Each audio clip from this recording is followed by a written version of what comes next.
So today we're doing something a bit different. Normally the produce that we find at the farmer's market is classic produce like fruits and vegetables, but today we're doing something with this milk. This is Ronnie Brook. Ronnie Brook is found in like a lot of supermarkets around New York City, but it's also found at the farmer's market, and I got back from the farmer's market today and I thought, well, I've had some requests for people asking me about making poutine and how we do that, because you know I'm Canadian and you can't always find good poutine in New York or in Mexico or in other places. So I'm going to do a whole series on how to make poutine for one person, and we start that by making the cheese curds. So I've developed a recipe to make it with 1 quart of milk. So hopefully we're not making way too many cheese curds that we're not really going to consume. And this is how you do it. So first off, we want to take this beautiful milk and pour it into the pot.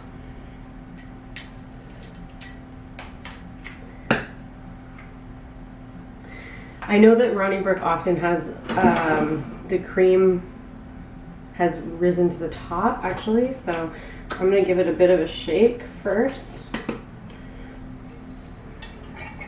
to make sure that's incorporated and that I don't have a problem pouring it into the pot. This is a long and involved recipe, so if you have access to cheese curds, or you don't care and you just want to use chopped up mozzarella or something like that, you can do that, but you're not going to have really the same effect, and this is kind of a fun project for a day if you have time. Okay. Oops.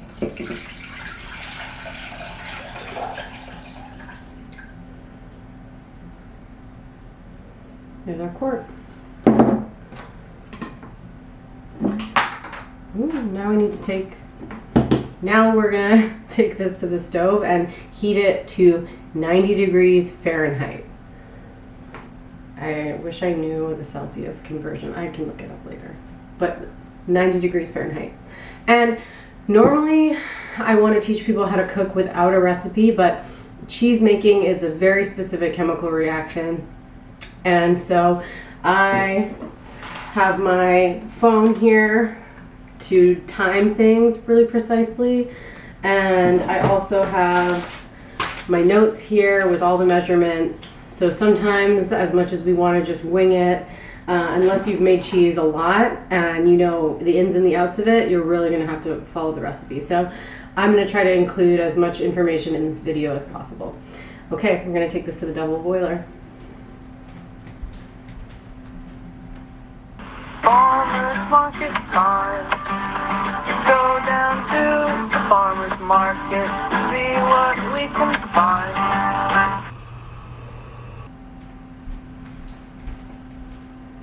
Okay, so we have a thermometer sitting inside the milk, and we want that it's going to slowly get up to 90 degrees, and really that's not very warm, so just keep an eye on it. But in the meantime, we have a 1/4 cup of water. I don't have it.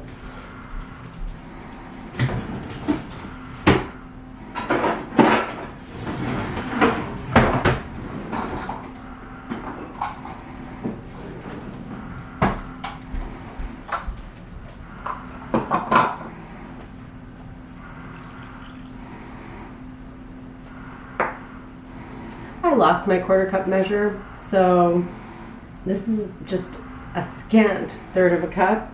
And I mean, I'm just eating my words when I said you have to do this really precisely.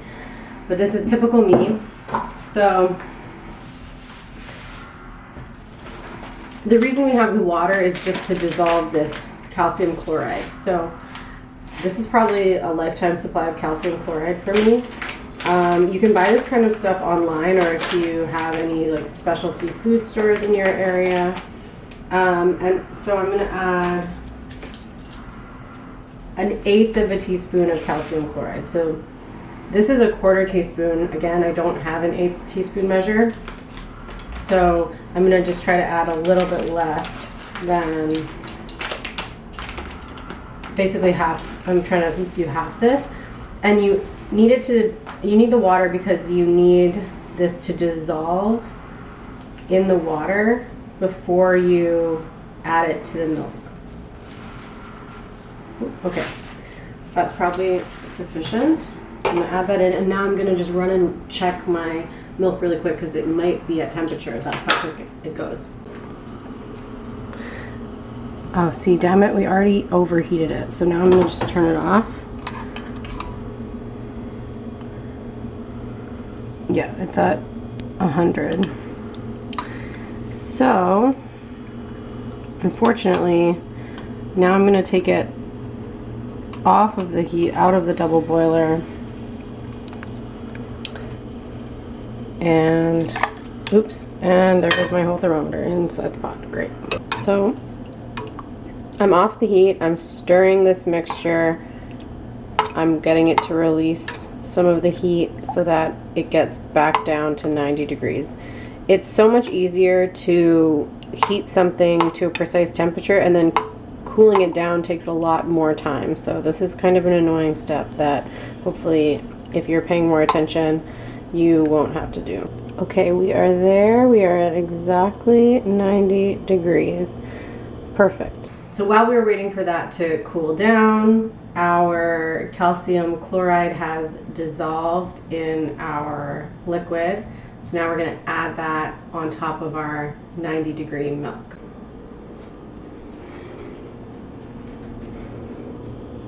Okay.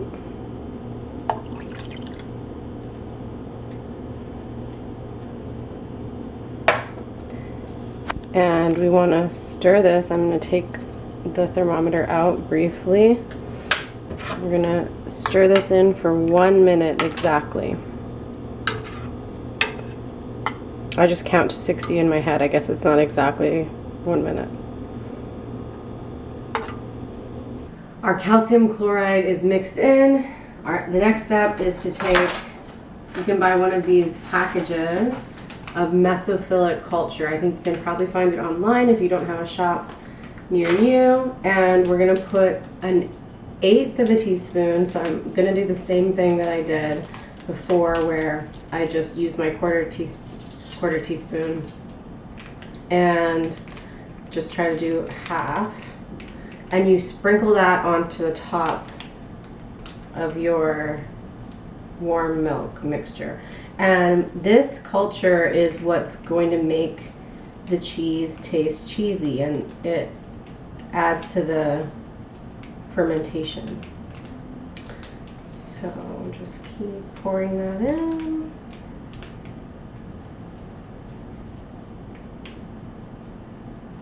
Oops, nope.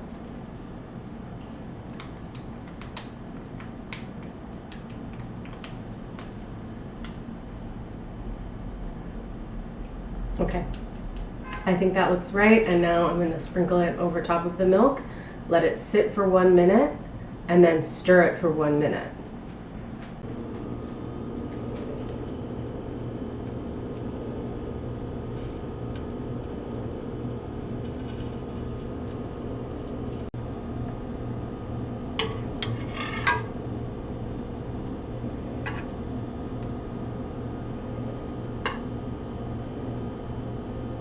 Stir it gently. Save this for your other future cheese making projects. I'll wipe up the mess that I made.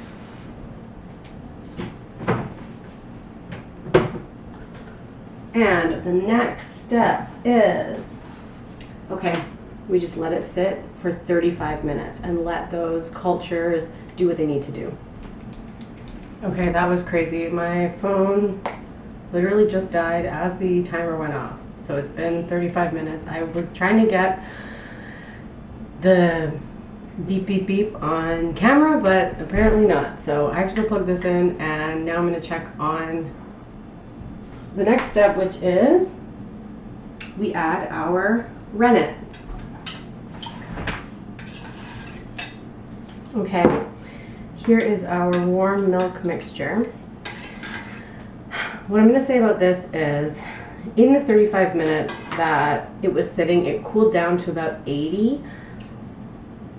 My understanding of what's happening here is that if it's a little bit colder than 90 degrees, it's okay, but you don't want it to go above 90 degrees because that will kill the bacteria that you want. You want it in here. That's the culture. Culture, bacterial culture, that's what it is. Okay, so while I was waiting, I put a 1/4 teaspoon of this liquid rennet into about a 1/4 cup of water. Let's just double check. Yes.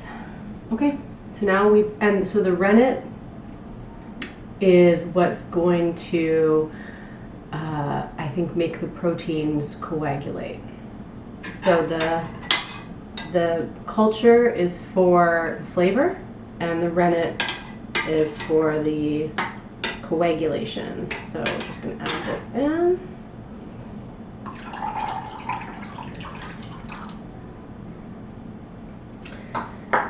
And now I'm going to stir it for 1 minute. So I'm just going to count to 60 in my head. Not fast, just.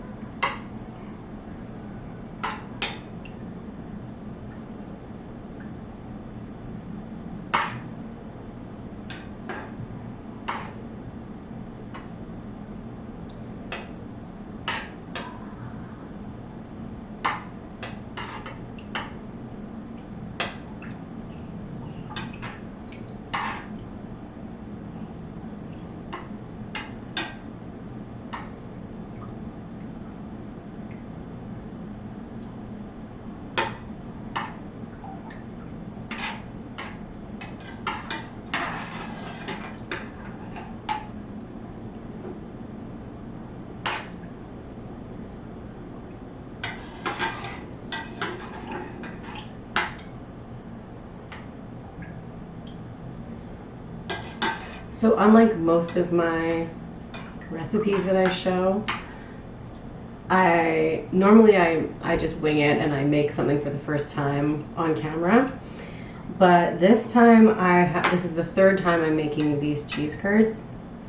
The first time it did not work out, and that's because I got my temperature too high, and then it got really grainy. And the next step after we let this sit is called the clean break stage, and I didn't get to the clean break stage. And the second time I did it correctly. So I don't know what's going to happen this time. I'm trying my best. It's really difficult to film and make cheese at the same time, but like, I'll cry myself a river later and we'll see. Hopefully this works out.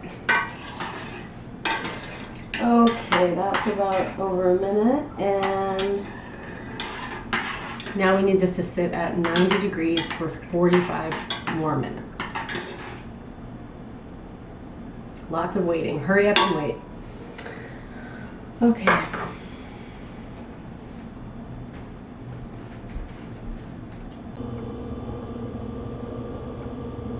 We're right at 90, and we're gonna give this 45 minutes. Okay, the moment of truth. It's been 45 minutes, and we are going to see if we're at the clean break stage. Okay, here we have our beautiful milk. Ooh, that's promising. Let's see. So this should go through with definite resistance, and yes, there is resistance, and I can already tell we are at the clean break stage. So now, let me continue to slice this into curds. Oh look, somebody's texting me.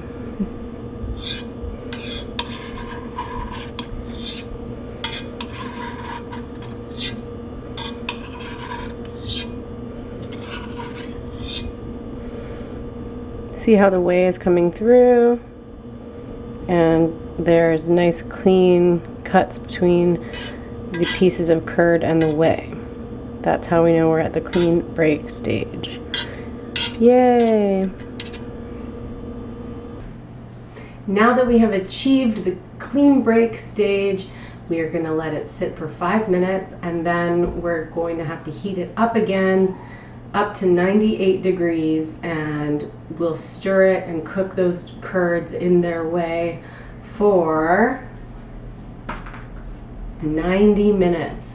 So don't run away, don't, go to the grocery store or anything like that. Every 10 minutes you're going to have to give it a stir, and try not to cook it at too high of a temperature.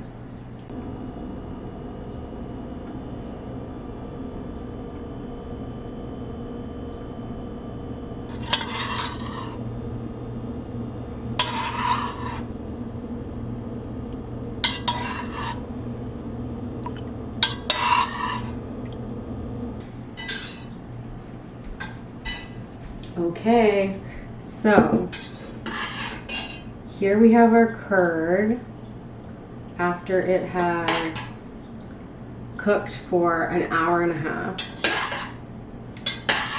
And you can see that the curds are wanting to stick together. See? Which is, oh, maybe not. They're slightly sticking together, okay? So now, there's even more to this. We're going to, we have this colander with the cheesecloth, and we're gonna pour a little bit of whey in here. Not too much, just enough so that we can keep it at a simmer. And then we're gonna scoop out our curd. Oh, lost somebody. Okay.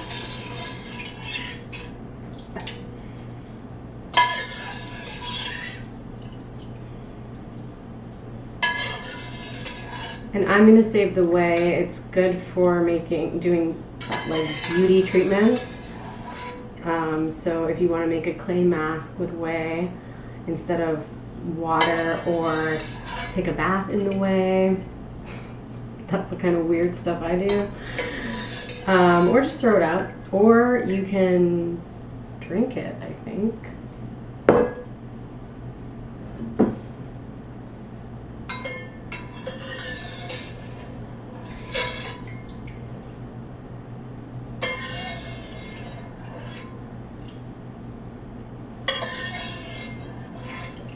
Okay, I have all my little bits out. See how they're kind of like clumped together and they're wanting to stick together?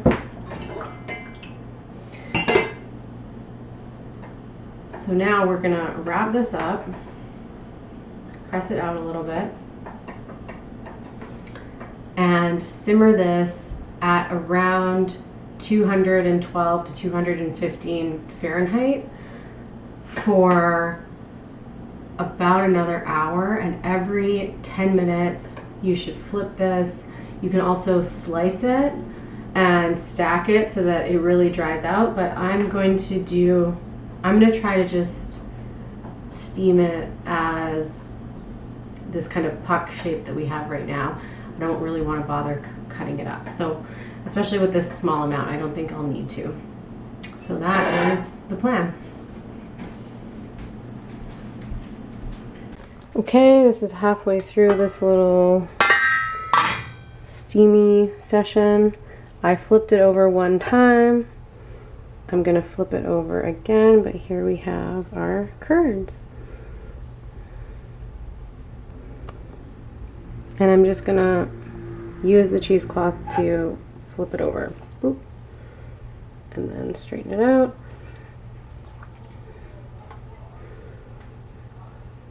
And wrap it back up again.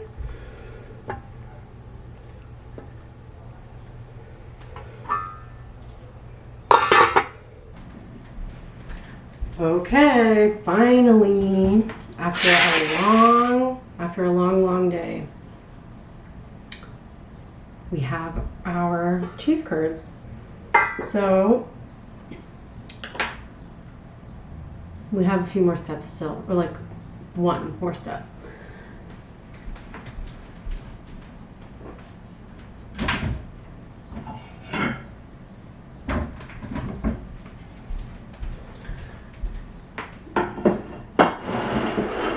So in some other recipes that I looked at, people cut the cheese curds into like square shapes, but the traditional cheese curds that I know of or that I've ever had before are always in like a little chunk or like a rounded shape.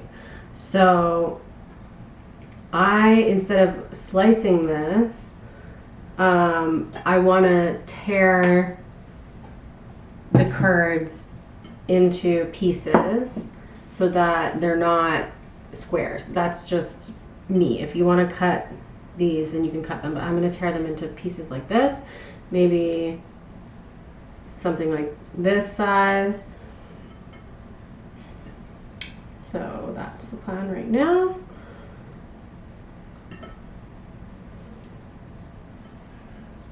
Like, this is looking so good. I'm really, really happy about the way this is turning out. This is such a big project, and it is difficult to do the first time if you've never done it before. So if you screw it up, don't be upset with yourself. Although I know it's really annoying because you've spent a lot of time and energy, and you've bought special ingredients, and you went to the farmer's market and you bought your special milk. So if you screw it up and it's with really nice milk, then it can be really sad. But that's why we experiment, and it is fun to make a recipe like this. Even if you do screw it up, that's okay. But you won't, because you're gonna follow everything just the way I did it, and your temperatures aren't gonna be too hot, and everything's gonna be great.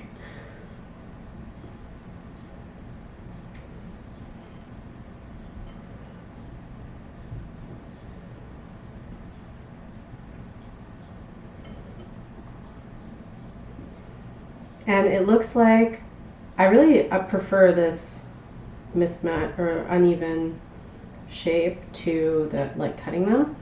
I think it looks really nice. Oops. Okay, so this with 1 quart of milk looks like enough cheese to make like 1 enormous poutine, or 2. I would say this is more like 2 servings. So that's nice if you're by yourself or you live alone.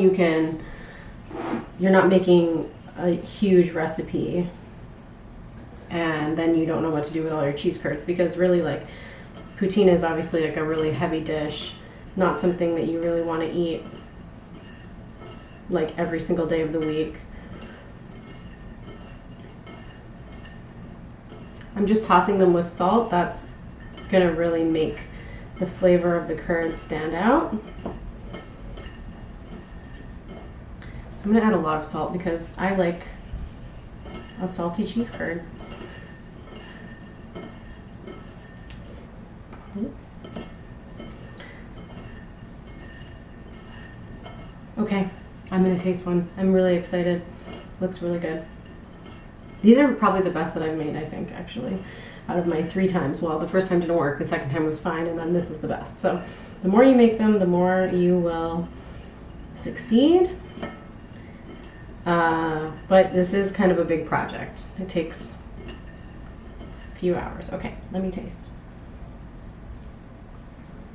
Oh, squeaky. Super squeaky. Wow. The milk is really tasty. You can tell this is made with really nice milk.